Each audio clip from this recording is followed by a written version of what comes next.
채무 불이행자가 등재가 되면요. 빚을 못 갚아서 채무를 불이행한 자로 등재가 되면 많은 불이익들을 당하게 되어 있습니다.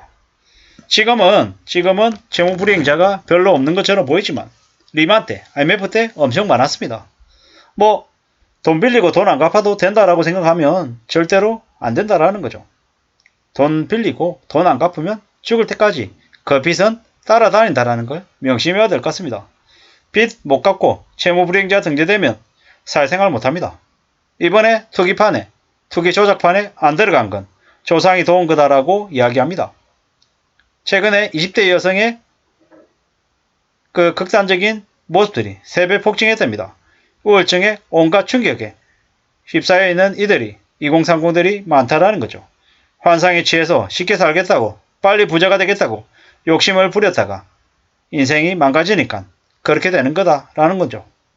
우리는 살아가면서 가족 간의 불화를 많이 목격하거나 겪게 됩니다. 그 불화의 대부분은 돈 문제입니다. 돈 문제만 아니면 그래도 살아간다라는 거죠. 타인에게 혹은 은행에게 빚지고 빚을 안 갚으면 채무불이행자 등재가 될 수 있습니다. 채무불이행자 등재가 되면요. 신용카드도 사용 못하고 핸드폰 개설도 못하고 아예 다른 대출도 못 받습니다. 상상을 초월하는 대충격이 벌어진다라는 거죠. 일상적인 사회활동을 못하게 됩니다. 매우 위험한 일이죠. 그러므로 절대로 잊지 말아야 합니다. 빚지고 안 갚으면 된다는 생각을 가진 이들이 절대 삶을 제대로 지켜낼 수 없다라는 겁니다. 2달만 이자를 못 내면 곧바로 경매에 들어갑니다. 법원에서 채무 갚으라고 하는데 6개월 안에 처리 못하면 채무불이행자로 등재됩니다. 이번 위기에 수십만 명이 채무불이행자로 등재될 가능성이 있다고 합니다. 채무불이행자가 되면 어떻게 됩니까? 연 12%의 복리를 평생 갚아야 됩니다. 사실상 못 갚을 가능성이 크죠. 인생이 끝장난다고 보면 맞습니다. 채무불이행자는 법원에 등록되는 겁니다. 법원에서 돈 주라고 했는데 돈 못 주면 등록되고 평생 대대손손 빈곤층으로 살 가능성이 큽니다. 그러므로 함부로 빚지지 말아야 되고 빚을 졌으면 책임감을 가지고 갚아야 됩니다. 안 갚아도 된다라는 말에 절대로 넘어가면 안 됩니다. 채무불이행자 등재되고 나면 이제 사는 게 힘드니까 중위등을 말소시키고 그냥 도망자의 삶을 사는 거죠. 신용불량자. 채무불이행 등록되면 자동으로 신용불량 등록되는 거죠.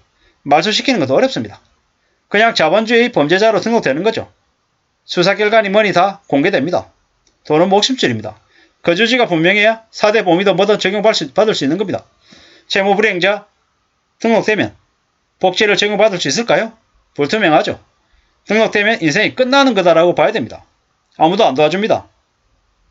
판결 결정 후 6개월이 지나도 채무 변제가 안 되면 채권자가 법원에 채무불이행자 명부 등록 신청합니다. 그냥 끝입니다. 등록되고 소득 없으면 못 삽니다. 절대로 그냥 되는 거 아니라는 거죠. 물론 채무불이행자가 되면 금방이 아니라는 거죠. 시간이 걸리죠. 시간이 걸립니다. 그게 이제 몇 년이라는 시간을 두고 이제 걸리는 거죠. 근데 두고 봐야 됩니다. 절대로 그냥 넘길 수 있는 게 아니라는 거죠. 빚을 돌려막기 하다가 넘길 수 없습니다. 이미 3곳 이상의 금융권에서 대출을 낸 다중채무자가 상상을 초월합니다. 이제는 그들이 부담해야 될 이자 부담이 12%, 14%, 18%, 20% 난리죠. 다중채무자가 벌써 600만인 시대에 우리는 살고 있습니다. 그들이 카드론 쓰다 중단되면 6개월 뒤에 리볼빙 써서 미루죠.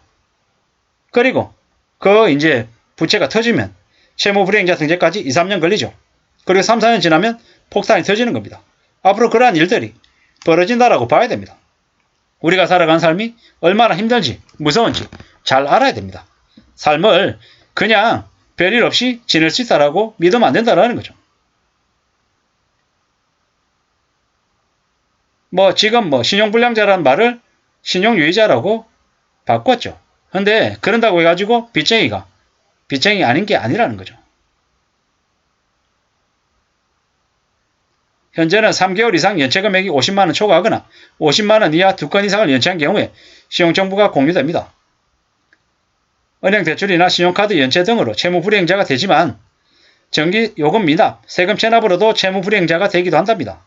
그러면 경제적인 활동을 제약받죠. 신규 대출, 카드 발급 못하고요. 재산 압류 등의 불이익도 받고 연체 기록이 장기간 보존돼 가지고 여러가지 금융거래에도 제약을 받는 됩니다. 절대 쉬운 일이 아니죠. 채무불이행자 돼도 별일 없이 사는 것처럼 떠들어대는 말은 절대로 믿어서는 안됩니다. 우리의 삶이 매우 어렵습니다. 신용불량자 되고 채무불이행자 되면 어떻게 됩니까? 막장 인생이 되는 거죠. 인생이 그냥 사라지는 겁니다. 절대로 괜찮은 게 아니라는 거죠. 헝청망청거리며 살다가 빚 때문에 눌러앉고 그러면 극단적인 상황으로 갈 수밖에 안 된다라는 거죠. 무리한 빚에 짓눌린 현대판 노예가 되는 겁니다. 과거에도 그랬고 지금도 그렇습니다. 과거에는 노예들에게 밥도 주고 잠도 재워줬지만 지금은 먹고 자는 것도 지가 알아서 해야 되는 겁니다. 배송일로 하루에 15시간, 16시간, 주 6일, 주 7일 일하다가 가로사로 세상을 등진 일들이 많아지고 있습니다. 출퇴근 시간 아껴서 쪽잠 자고 새벽에도 물량 채우느라 땀나게 새벽에도 뛰어야 했던 그들의 모습을 보면서 우리는 빚이 얼마나 무서운지를 잘 생각해야 될 것 같습니다. 남이 보지 않아도 자기가 자기 스스로 알아서 학대하고 미친듯이 일하며 살아야 되는 이 힘들고 어려운 현실이 점점 더 가까워지고 있습니다. 인간으로서의 최소한의 삶을 살기 위해서는 절대로 빚지지 말아야 된다는 겁니다. 벼랑 끝으로 내몰 이 많은 추악하고 쓰레기 같고 악마 같은 인간들을 절대로 가만히 둬서는 안 될 것 같습니다. 그들이 우리의 사회를 망가뜨리고 많은 사람들을 궁지로 내몰았습니다. 개인적으로 말씀드리긴 부분입니다. 끝까지 찾아가서 복수해야 된다고 생각합니다. 나를 공경에 빠뜨린 이를 용서해준다. 그런 일이 있어서는 안 됩니다. 채무불이행자 등재가 되고 빚쟁이가 돼서 도망다니면서 다른 사람의 인생을 파탄낸 사람들에게 그들에게 복수는 당연한 거다라는 말씀을 드립니다. 채무불이행자 돼서 온갖 혜택 다 거절당하고 평생 저 어둠 속에서 살아야 된다. 이게 바로 빚쟁이들의 결말이다라는 거죠. 그렇기 때문에 빚을 안 갚겠다, 안 갚아 된다라는 말에 넘어가서도 안 되고 또 책임을 안 져서도 안 된다는 말씀을 드립니다. 빚은 끝까지 따라다닌다. 빚은 어떤 식으로든 갚아내야 되는 거다. 절대로 그냥 넘어갈 수 있는 일이 아니다. 라는 걸 명심해야 되겠습니다. 우리가 살아간 삶이 정말 무섭습니다. 빚은 소도 잡아먹는다고 했습니다. 과거 시대의 소는 그 집안의 전 재산이었습니다. 아무쪼록 우리가 삶을 살아가면서 채무불이행이 얼마나 무서운 건지 정신 바짝 차리고 봐야 되겠습니다. 함부로 빚을 지지 말아야 된다는 말씀을 드리면서 마실까 합니다. 감사합니다.